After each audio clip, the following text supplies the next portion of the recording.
Okay. So it's my very great pleasure to introduce Patrick Cramer to you this evening. Patrick burst upon the mRNA scene, I would say, in 2001. And, well, he was a postdoc with Roger Kornberg because he was the first author of a spectacular paper that announced the very first high-resolution structure, X-ray structure of yeast RNA polymerase II. And that was what gave us our first glimpse into the molecular workings of that particular polymerase. Since returning to Germany after that, Patrick has first been at the University of Munich. He's now at the Max Planck Institute for Biophysical Chemistry in Göttingen. And he has most certainly emerged as a leader whose work has touched virtually all aspects of cellular RNA synthesis and how it's regulated. So these advances have included lots more high-resolution structures, for instance, of the huge mediator complex, of an initially transcribing RNA polymerase II complex with TF2B, structures of RNA polymerase I, even structures of mitochondrial RNA polymerase. And in each case, what we've gained is just a whole flood of mechanistic insights into how these multi-subunit machines function at multiple stages of the transcription process. So meanwhile, Patrick's focus has also expanded to include genome biology and molecular systems biology. Here he's devised very, very clever technologies, new technologies, to measure things like the coordination between mRNA synthesis and mRNA decay, and even precisely where RNA polymerase II decides to terminate. So rather than take up more of his time, I'm going to turn the floor over to Patrick and just say that we're all very, very excited to hear what you have to say, which I'm sure will be new and very exciting. Please.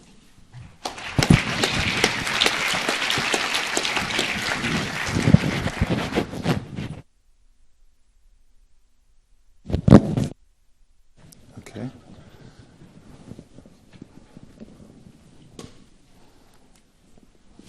Well, thank you very much indeed, Joan. This was a very kind introduction.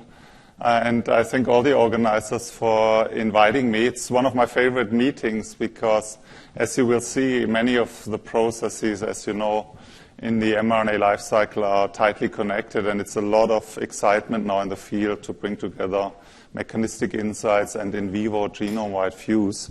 And that's what I'm trying to do. And I will spend about 10 minutes each on each of the phases of the transcription cycle, starting with initiation, then elongation, and finally termination. And I will concentrate on the structural work from the lab, and but also at several points mention how the phase is connected to other events in the mRNA life cycle.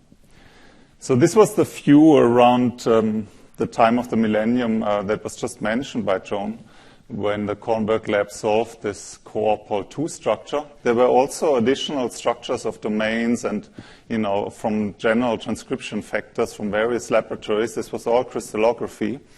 And ever since, the big, question was, how are these factors coming together and form a three-dimensional assembly that is then able to position the polymerase at the promoter using the TADA box in this core promoter region, so that the active side of the polymerase is at the transcription start site and RNA synthesis can commence. So we have recently solved a large part of that puzzle, and one of the heroes here of a team that was involved in this was Klemens Plaschka, who last year published this paper here on the mediator polymerase II core initiation complex. So he pioneered high-resolution cryo-EM in the lab, and we could get into that very quickly through a nice collaboration with the Baumeister department. So Jürgen Plitzko was initially Elisabeth Filler, and then Jürgen Plitzko. They helped us with access to high-end cryo-EM and data collection strategies. And then in a second paper, Merle Hanche was equally important, and she's actually here Today you can ask her at the poster about details. And I will present you basically the key result from those studies. So here you see the cryo-EM composite electron density map that we obtained when we put these factors together and averaged over thousands of individually imaged particles from different directions. And this is a composite map, so the different regions of the complex have different resolutions due to different flexibilities, and you have to focus during refinement to reveal them. And you also need the crystal structures to get a pseudo-atomic structure of the whole thing. So the density is at around 3.5 angstroms, but some regions are at higher resolution and some are lower. And clearly on the outside where things are flexible, you do need these crystal structures to reveal the structure. So the view that has emerged of transcription initiation according to the stepwise assembly model is visualized in that movie. So this we knew from the 90s. The Tata box binding protein is bending the DNA by about 90 degrees. Then TF2A in yellow and TF2B in green will join that TBP DNA complex, and they bind on either sides. And then the polymerase can be recruited to this upstream promoter assembly, but only if it contains the RPB47 complex and also the TF2F transcription initiation factor, which is again a very flexible, very modular structure with several domains that are flexibly linked. Now the polymerase can engage with the promoter DNA. The promoter runs now along the active center cleft, and this domain of TF2F is moving above the DNA and binding here to a similar domain, a winged helix domain from TF2E, another transcription factor that together with TF2F encircles the promoter and apparently retains the promoter on the surface of the polymerase. And so now we also solved the structure of the open complex so that we can see, the movements, especially in TF2E, that occur when the DNA transitions from the closed form to an open form where the DNA strands have separated and the template strand is now running through the active center cleft, coming close to the active site here where transcription initiation can occur and short RNA can then be synthesized.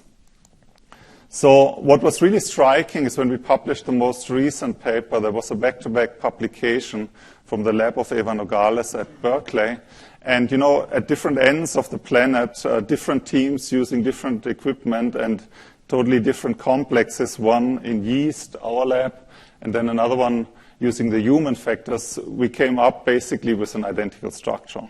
So this really ends all the discussion about species differences between these systems. Really, the core transcription initiation assembly is very, very highly conserved, down to the level of secondary structure, but even individual side chains that are important for the process. So I want to take you one step further and talk about what's happening on the periphery of that core initiation complex at the promoter, and most importantly, the mediator complex that is a central coactivator for gene transcription. It's a nightmare for structural biologists with, 25 subunits in yeast, maybe 30, 35 in human. It's very modular, highly phosphorylated, very, flexible and so forth. So we started early to build up that complex bottom up because we realized we are not going to solve its structure using endogenous material. And over the years, we solved many of these structures of subcomplexes of the mediator. And by doing this, we actually learned how all of these subunits interact, which subunits like each other, which domains bind to each other. And we could actually derive an expression strategy to make both the head module and the middle module. And we concentrated on those two modules of mediator because they contain all the subunits that are essential for yeast growth. So the two other modules, the tail and the kinase, have the non-essential subunits. So we made these, and eventually we could even make a core mediator that is functional by co-expressing these 14 subunits plus a 15th subunit that is called MET14, which is like a backbone that runs through the mediator. So eventually we made the recombinant material, and that core mediator is functional in promoter-dependent transcription, and it binds stably to the core initiation complex that I've shown you. So now you can make very large complexes, like, the minimal complex is around 35 polypeptides, but now we are up to almost 50 polypeptides, adding more factors. And you can now again do cryo-EM of these assemblies. Now the resolution is lower because for obvious reasons, you add more and more things and it becomes more and more difficult. But eventually I think we will also get much higher resolution of that because there's still a lot of room for improvement. But now we do see this large core mediator here in blue sitting on the polymerase surface. And it's very interesting because you learn from the structure a lot about how mediator may function during initiation, how it could stimulate initiation. Most notably, it binds here to the RPB47 subcomplex and the domain in TF2B, which are both known to be required, actually essential for the initiation process. So it stabilizes the initiation complex, binding on the site here and not interfering with loading and opening of the promoter DNA. It's a very clever strategy how the mediator can influence the process. We look at it like an assembly chaperone that, helps the initiation complex to assemble, but also maybe to increase its lifetime by stabilizing it. And that would open a time window for initiation to be more effective. So I should also mention that there's more factors binding on the surface. These are all large complexes, and their structures need to be resolved at higher resolution. But what is very beautiful is that when we combine our work with the work from the Nogales lab and from Roger Kornberg's lab, we can actually come up now with a topological model of the entire initiation complex. So there's TF2D here with 14 subunits and TF2H with another 10 subunits. As I said, the resolution is lower, but you can begin to see that everything falls in place, including a predicted contact of TF2H and mediator that is important for the stimulation of a kinase activity in TF2H. So that is beautiful, and we can now even extend this further to the so-called tail module of mediator. You see now the resolution is really low, and I've used here data from the Asturias and Sci labs. They have looked at isolated endogenous mediator in free form, but you can superimpose it here, and then you reveal this additional density. And that is an interesting module because it binds to transactivation domains from transcriptional activators that are bound here to upstream sites of the DNA. This is about, the upstream DNA extends from the TADA box in this direction, and you can, on a topological level for the first time envision how the entire regulated transcription initiation complex may look like on a core promoter. And of course, in the future, we have to spend years on high resolution for all these large assemblies around the core initiation complex. But we should also try and find out which of those subunits from these complexes is required for transcription at all genes and which of them is more gene-specific. Clearly, when you move, to the surface, you have here the non-essential subunits and you have here gene-specific activators that bind to gene-specific regulatory elements. So as you move away from the initiation complex, you have a layer for regulation. It will be very interesting to find out which of those factors are gene-specific, which regulate which classes of genes. So how can we actually do that? This is why we started to do functional genomics a few years back, because we want to find out about these things. And you have to go in vivo and you have to go genome-wide, and you especially have to measure RNA synthesis rates. For, I think, the audience here, that's obvious, because if you measure mRNA levels, these may be also influenced by the stability of the RNA, so you don't monitor transcription directly. And this is why we started early on to use these labeling methods, where you can either use 4-thiouridine or 4-thiouracil. Bring this in cells, so you add it to the media, you do a short labeling pulse of about 5 minutes, and then those U analogs will be incorporated only into the newly synthesized RNA. I can use then these thiol groups to purify only labeled RNA, and when you sequence the labeled RNA, you will then get a picture of all the RNAs that have been produced during the 5 minutes of labeling, and that will relate to the RNA synthesis rates. So we use that to actually test the mediator head module, which is the one that actually contacts the polymerase and TF2B, whether this is a general module in cells required for transcription at all genes or not. So we used a mutant that was derived by others, which is temperature sensitive, grows normally before you shift the temperature. And then when you shift the temperature from 30 to 37 degrees for only 18 minutes, you see that RNA synthesis rates are now down for all genes. So this immediately tells you it's a general factor. I should mention that for this we had to derive protocols to normalize, to do global normalization. So we actually mix in the POMB transcriptome and abuse the POMB transcriptome to get a baseline and to normalize. And this then reveals both the global defects but also gene-specific effects, because some genes depend more on the head module of mediator than others. So this method can be used to exactly address these questions. Now here's a word of caution, another layer of complexity that comes in. And that is that not only do you have to measure RNA synthesis rates instead of levels, you also have to watch out for compensatory effects in the cells. So you should have a conditional phenotype, because if you have a mutant, the following can happen. So we used a mutant strain from the Kashlev lab. It's really a point mutation close to the active site. This makes the polymerase slow. And actually, that strain doesn't have a phenotype. Also, if you purify the polymerase, it will be 5 times slower than a wild-type polymerase.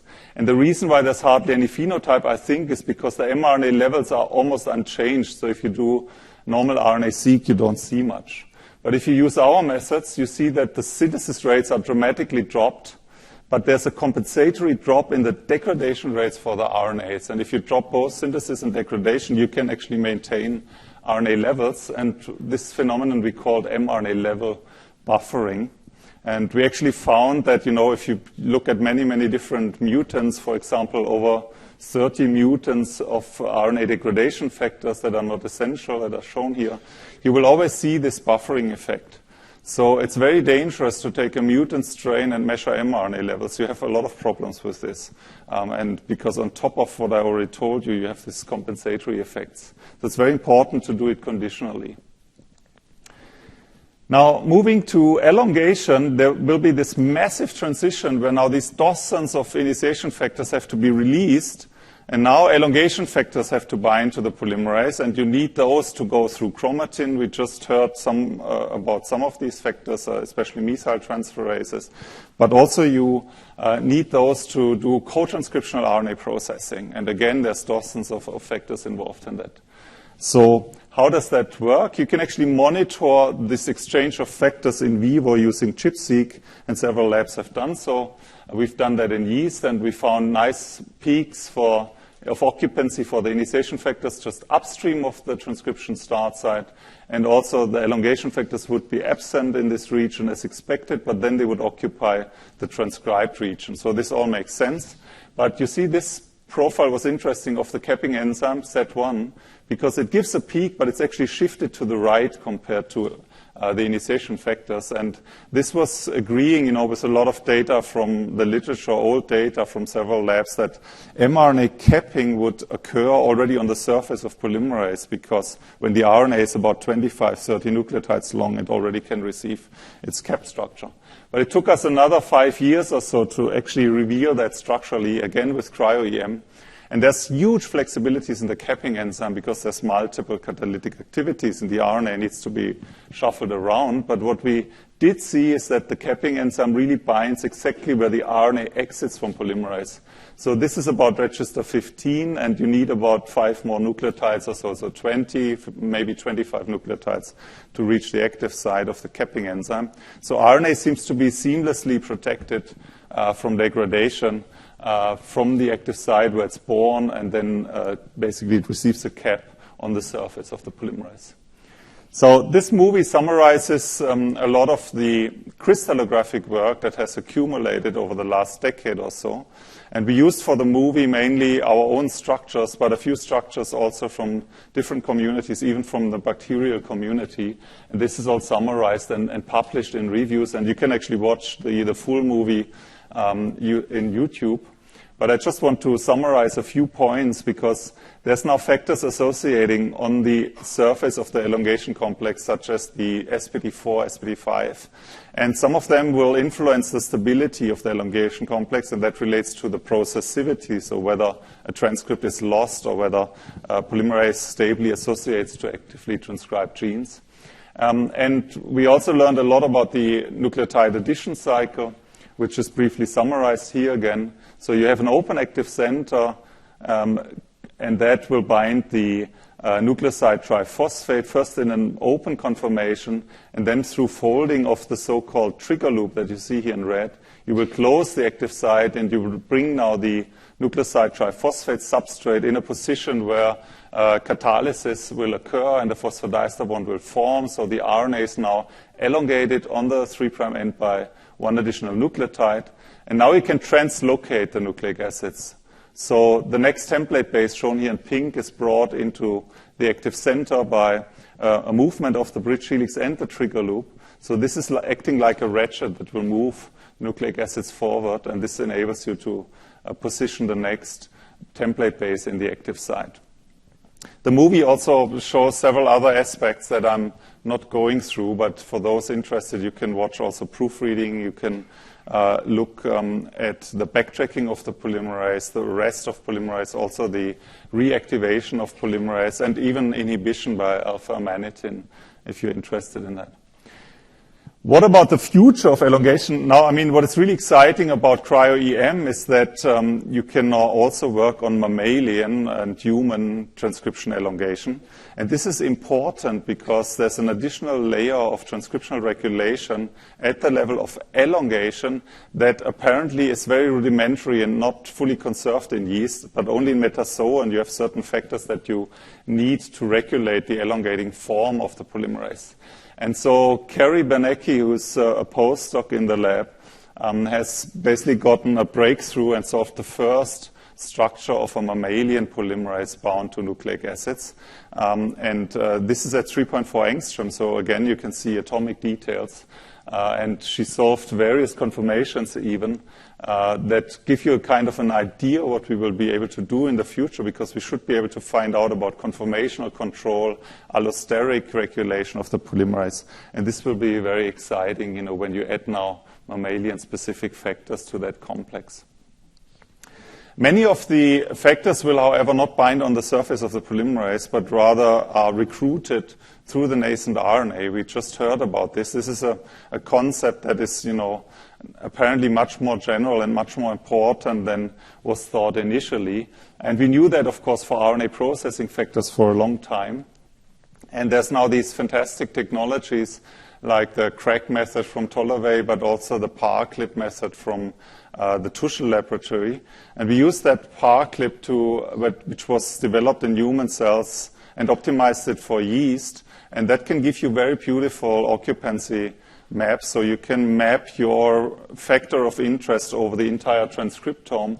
And it's basically nucleotide resolution because you get these TC conversions during the procedure. And you see, for example, as a control, the cap binding complex binds near the 5' end of the message. And then processing factors for the, you know, poly-A tail formation are binding around the poly-A site. So this all makes sense. And if you actually look at splicing factors, you can see in vivo what has long been known from the work of many labs to occur in vitro. So, for example, the branch point binding protein, this is the blue peak here, sits on the branch point, and then downstream of it, basically towards the 3', you can see these peaks, for example, for the U2 proteins and so forth. So this is beautiful. You can now, on the RNA level, similar to CHIP, you can now do CLIP or crack, and on the RNA level get occupancy profiles for your factors of interest. And we now, in the future, I think we have to relate those occupancies to the functional outcome. And for that also we are deriving methods, and one is a great collaboration with the Gagneux laboratory. So Julien used to be here at EMBL working with Lars Steinmetz, and he's now in Munich. And Philipp Eser and Leo Wachutka, they have been collaborating here to do this pioneering work. So basically what we do now is we take the RNA labeling to the next level by having a time course of labeling. Not just 5 minutes and that's it. We do now 2 minutes of labeling, 4, 6, 8. As you see here.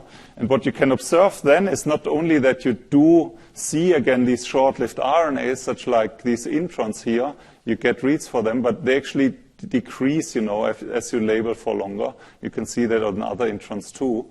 And you can use that degradation of the intron, of the short-lived intron, to actually extract splicing rates. So basically now, the model that Julien has derived is not just extracting synthesis rates and half-lives, as we did in our collaboration with Achim Tresch on the data that I showed you before, but now we can also get an estimate for the time of splicing or the rates of splicing by fitting these global data. And we can do that for each intron, for each 5' and each 3' splice site. And what we get now is a distribution of all RNA synthesis rates, all degradation rates, and all splicing rates. And we've done that in the fission yeast POMB because about half of the genes are spliced. And budding yeast is only a few %. So here that's an ideal model to derive these methods, because there's no alternative splicing in POMB, but yet you have multiple introns and you have 50% of the genes being spliced. And we see a nice distribution of rates even for splicing. So there's quite some variation. And some of that is related to the rate of synthesis, so you splice faster when you transcribe faster. But some of that variation is also related to sequence-dependent effects. And that is actually very interesting, because now we can bridge, from occupancies, factor binding, to actual rates in the RNA metabolism. I think that is the future, that you relate the kinetics in the cell to the mechanistic analysis in vitro. And so this is an example for something that is known to convince you that it works. So for example, you take the branch point with a known consensus sequence, and you get a certain distribution of splice times.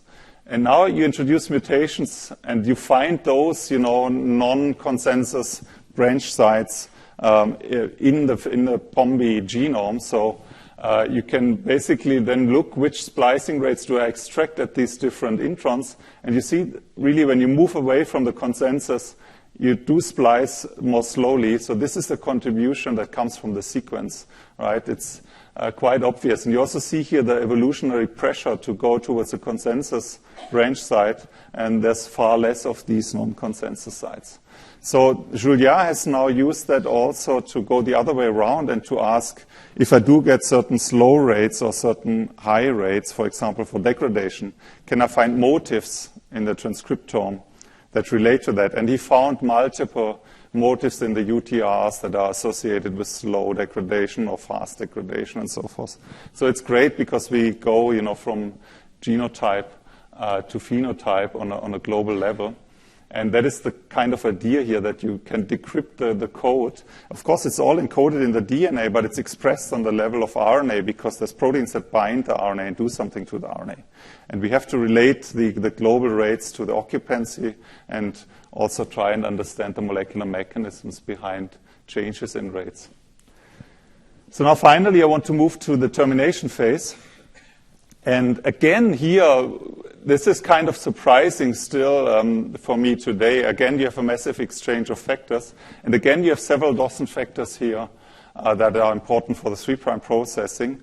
And you should ask why, but there's probably multiple reasons for it. It's a complicated process to form a nice poly-A tail and protect the DNA. Maybe also it's related to export. But also, it's tightly coupled to the termination of polymerase, and that is, to me, still one of the most enigmatic aspects of the entire transcription cycle. So in order to find out about this, actually, it was serendipity. We were looking for something very different. In the end, we found something about termination. And we actually had to go to human cells, and in this case, it was easier to analyze that process of termination in human cells, because the termination window is huge. It can be several thousand of base pairs, beyond the poly-A site where polymerase terminates. In yeast, it's very narrow. It terminates immediately after the poly-A site. So actually, it's easier in human cells.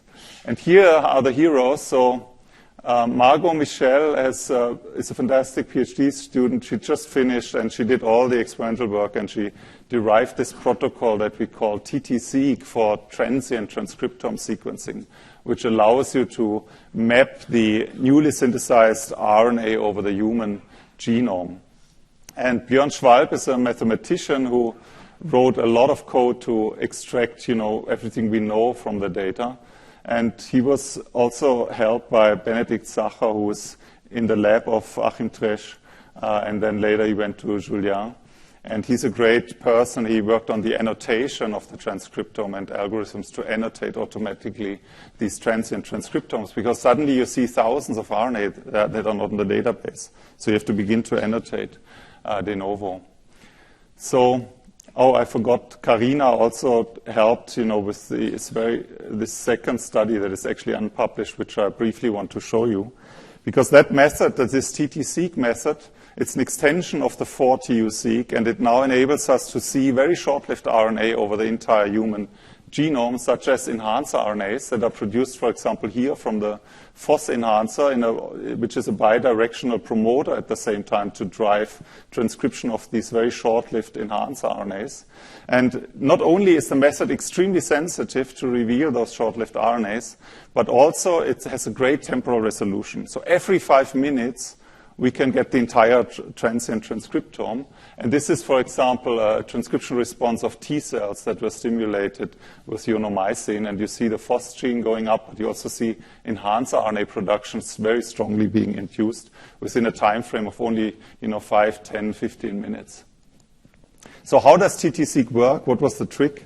Well, it's quite easy to understand. If you think about the problem in human cells, you have very long transcripts. And if you label 5 minutes, only a small part of those will be labeled. But when you then purify newly synthesized RNA, you will resequence all these 5' ends here. But you don't want to do that because you will waste all your reads on the boring pre-existing RNA and not on the newly synthesized stuff.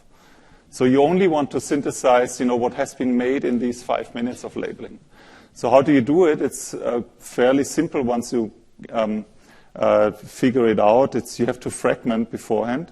Then you purify only those fragments, and then you sequence those, and this is what we call TT-seq. So it's an alteration of the 4TU-seq method. So you can see here how extremely well it works. So look, for example, at the intron coverage here when you do standard RNA-seq. So we've done, this in parallel, the 3 different methods on the same sample. If you do standard RNA-seq, you get 8% intronic coverage. Then with 4TU-seq, it's a bit better. You get 23%. But then when you do TT-seq, you get 60%. And it's very reproducible, and it relates, of course, to the discovery of very short non-coding RNAs that are also short-lived. But what I wanted to mention today in particular is what we see downstream of the poly-A site. So again, with RNA-seq, there's basically only noise, a few reads downstream of the poly-A site. But with TT-seq, you see this really interesting smooth drop-off of the curve. And where does that come from? Well, it's quite simple. It's a meta-gene analysis. And the transcription termination site can be, at various positions with respect to the poly-A site. And there will also be multiple ones. And all these things have been figured out, by people like Jim Manley, who's here, and Nick Proudfoot and others over the years. And on many genes, this was studied. And it's basically just that we see it now over the human genome. And this is where this curve comes from. So if you actually look at individual genes, it looks like that. It's very, very striking. Beyond the poly-A site, you see the TT-seq signal sudden drops like this, like this, like this. So basically now Björn could derive an algorithm where it just says, if the signal drops by a certain percentage within a certain very short region, then I call that a putative termination site. And so he derived thousands of termination sites. On average, we actually find 4 per gene. And you see the termination window is also very large in human genes. So then the interesting aspect was if you have now thousands such putative termination sites, you can actually look what the sequence is underneath those sites, if there's any sequence features. And we actually found some, and it's this CG richness at the termination site. And this is very often followed by a stretch of U residues further downstream. So we don't know, how this causes termination. But we do know this alone is not sufficient to terminate a polymerase. You additionally, and this again is the work from several laboratories, you additionally need a poly-A site. You need the poly-A site to set up the polymerase to make it termination prone. But what we discovered here is that at this site where the polymerase is released, you see this interesting sequence. And the question is, what could it mean? We think that the polymerase initially runs a little bit over that site, but then it encounters these U's. And that is, it's known that if you synthesize a couple of U's, that this destabilizes the polymerase. So now it will backtrack. And when it backtracks to that position here, it will have a very stable DNA-RNA hybrid. And that is probably keeping the polymerase here and pausing the polymerase. And again, this was known for a long time that a paused polymerase is the intermediate for termination. Especially if, from the bacterial community, this has been quite clearly shown. So the prediction from our results was, if we now download the data from others who have mapped the post-polymerase using various technologies over human cells, and this is actually K562, where a lot of data sets are available, we should actually see a peak for the post-polymerase. And this is exactly what we see. Of course, you couldn't see it. If you don't have the TTS, you cannot align, and there will be noise everywhere. But once you align and you do metachain profiling, you see these very significant peaks here in 3 different data sets using different methods from different labs, from John Liss, Nick Proudfoot, and Sterling Churchman's labs. And this was reassuring for us, that we not only found those sites where termination occurs, but also a polymerase is obviously residing there for longer, so it can even be captured by these methods. Also, this whole region, of course, produces only very unstable RNA. So finally, and I'm sure that Jim would appreciate this, we did some experiments in yeast that are not yet published. So now we go back, from the human system to the yeast system. And we were interested in the further mechanism of termination. And of course, this has been worked out on individual genes. But it was, very interesting for us to use our global approaches and see, can we probably learn something? Can we see whether the torpedo mechanism is actually occurring generally genome-wide, or is it, gene-specific, or is there some genes that somehow terminate very differently? And so what we did is we used the anchor away technology, and we took away the RET1, or in human it's XRN2 nuclease, and you can basically deplete these factors from the nucleus upon rapamycin addition. And then what happens when you use, again, labeling and sequencing, instead of the smooth descending curve that we always see when termination occurs, as an average of these multiple termination sites downstream of the polase site, we now see this sudden kink in the data, and there's no such smooth descent. And this is clearly indicative that now, you can cleave the RNA, but if you don't have the torpedo nuclease, you cannot catch up with the transcribing polymerase to terminate it. So this would basically be the polymerase we envision that is paused here, waiting for its fate to be attacked by the nuclease. And so then it would be somehow released in a way we don't fully understand. But this is quite clear, that even in a metachain profile, you can see that there's a general requirement for this factor during the 3' transition, and very likely that it's termination, because it's the only time, we anchored away a lot of factors that are involved in this transition, but it's the only time where we see this kink rather than a change in this smooth curve that is somehow just shifting the curve. So finally, you have to prove, of course, that the polymerase is removed, and that you can do by chip sequencing. And so normally you would see a curve like that, and then you see a loss of the polymerase from the gene in the wild-type situation. But now when you anchor away the torpedo nuclease, there's a drastic increase in the signal. So polymerase apparently fails to be removed from the template, and that is what we call a termination defect. So this was a great collaboration with the lab of Johannes Söding. He's a very good friend and close collaborator, fantastic bioinformatician. In this case, Carlo Behn from our lab, who's the experimentalist, and Jessica Andriani, who is a bioinformatician from Johannes. They collaborated to evaluate all these data. So finally, I want to leave you with this movie, which is now totally speculative, but it relates to this fact that I think, becomes a fact, or what I think is a fact, but which still needs to be established in the field, is this, idea of allosteric control of transcription and conformational control of transcription.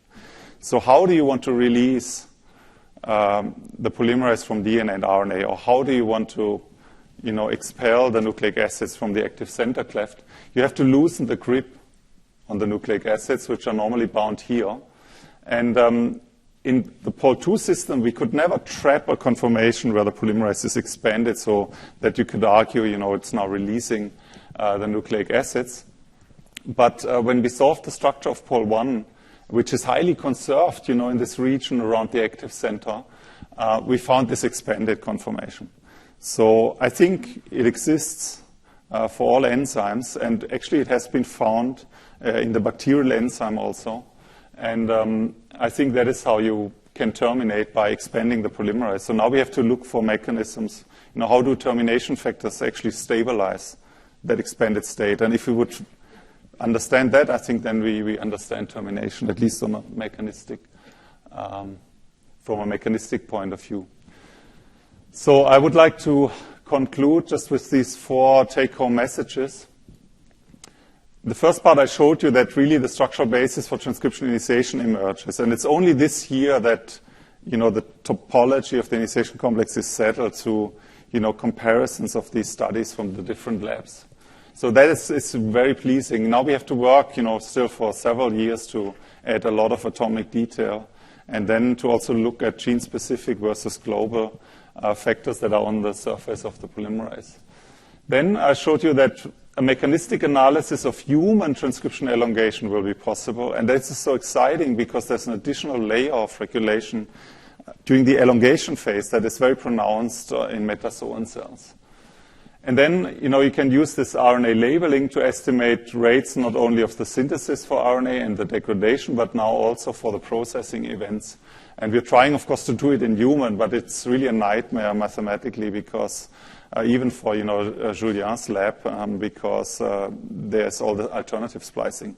But eventually we will get it, and, it needs really good experiments plus really good mathematics. And then finally, this TT-seq method is, I think, very useful to map transient RNA and, for example, transcription termination sites, but also other things. And we already had 4 labs visiting, trying to learn, or actually learning the technique from us, because you can use it, for example, to measure changes in enhancer landscapes. If you define enhancers as transcribed enhancers, you can use that method. And then you see, thousands, maybe 10,000 or so eRNAs, and you can stimulate your cells or differentiate your cells, and you can look how the enhancer landscape is changing.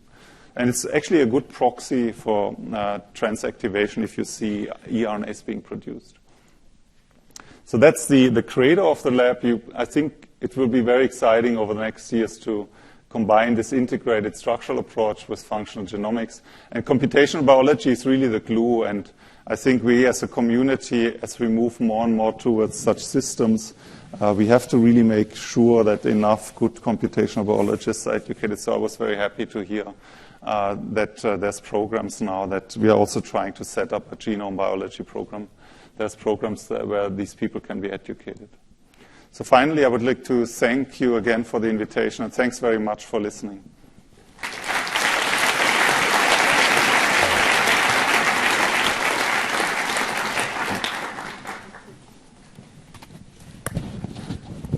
Jim.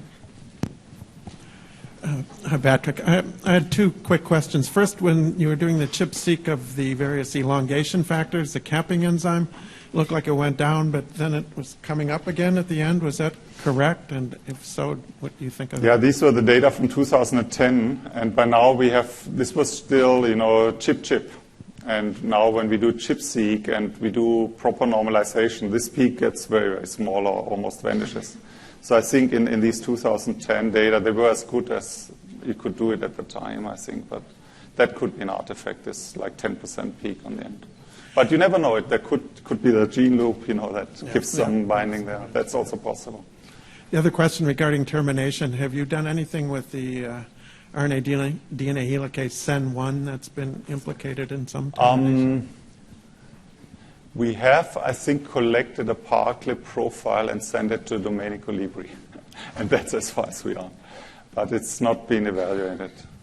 So there's others who know much better about that system, like Domenico. So some people argue that 4-TIU causing cellular stress. Do you think this is true? Yeah, there's so in the first 3 papers, we discussed a lot about different methods, how you can estimate degradation rates and so forth. And clearly, there will be some effect also of 4-TIU. But it's probably the best you can do. It's non-perturbing, in this short 5-minute time frame where we're using it. When we expose ourselves for hours, then eventually you see, the growth is ceasing, and then there's all these secondary effects. But I think for a short labeling pulse, it's the best you can do. Because, traditional methods, adding cytolutein, also you totally stop RNA metabolism. You have all the compensatory effects that I talked about. So I agree there will be, if you do it extensively, you label for half an hour or an hour, there may be some issues. But it's the best method you can use. And that's why we did, use these very short labeling pulses. And not a pulse chase, because that also causes these problems. Hi, over here. I wondered, now that you have the complete structure for yeast and human, can you start to speculate how it works for non-Tata box containing promoters? Because that's, of course, the large majority. And how does this structure look so amazingly similar despite the genomes and the promoter sequence requirements being so different? So it's a very good question, Uwe, and I forgot to mention that, but there's, of course, the question, is this initiation complex that we have here something very general? Or on Tata-less promoters or certain types of promoters, does it look differently? For example, is probably there less of a bend in the DNA, or is it loose, or is there additional factors coming in? And that is something for the future. What we see here is clearly like the canonical complex that you would have on the Tata containing promoters. I personally expect that it will be very similar, and that other factors like TF2D can help in promoter recognition, maybe indirectly through bendability of the DNA or through minor groove widths and all these factors, and that eventually they will look very similar. But one day we have to solve the structure on a Tata-less. But I tell you, it's not what I want to do over the next few years, because it's difficult enough to have when you use the high affinity promoters. But eventually it has to be done. Hi. I wanted to take your opinion from a structural perspective from this recent idea that the carboxy terminal domain is providing some sort of phase transitioning of the polymerase complexes. How do you think that fits to your initiation models and everything? And it has to be dissolved by phosphorylation. I think you relate to this idea of liquid droplets and hydrogels that are locally forming, maybe even within the TARTs. Mm-hmm. And I think it's a very attractive idea. I know that some famous people like Phil Sharp are very excited about it, and others. And I would love to discuss it here. We yesterday heard a talk at Göttingen from somebody who came from Australia who has some data on that. And I mean, you can make, for example, using low complexity regions in proteins, mix them with RNA, and you have often these low complexity regions in transactivation domains, for example. You can get these hydrogels. And then there's this paper, I think, from Steve McKnight's lab that shows that the CTD can do these can induce these phases. So I personally think it's really worth to think about that and to investigate it, but we have to derive methods to do it. It's not trivial. And maybe there can be a probe that, similar to what we've seen with the staining of the nucleus and the live cell microscopy, maybe there can be a probe for such hydrogels that you can visualize the dynamics, whether you have small sites, I think it may be a new field, but I don't dare to predict whether it's real at this time. But some data indicate there's something to it. Quick question. Last question. There are some data indicating that POL2 comes along with an actin subunit. Can you comment on that? I often get that question, and I always say that we don't have any data on it, and I know the literature is there's evidence for nuclear actin and the function in transcription, but then other people don't see that. So I cannot make any qualified statement, unfortunately. Would be very interesting, but I think it's an open question. Well, thank you very much, Patrick, again.